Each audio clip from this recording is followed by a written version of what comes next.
We don't want the king, we don't want people that are killing people around the streets. So we are in Italy, but the same is in America. We will stand with our friends in Minneapolis. So.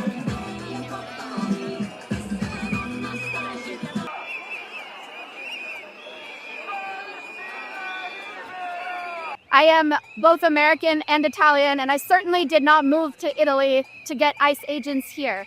It's not for Olympic security. We already have a security agency called the Secret Service. If they're good enough to protect the president, they're good enough to protect our athletes. We do not need killers in Italy or Milan.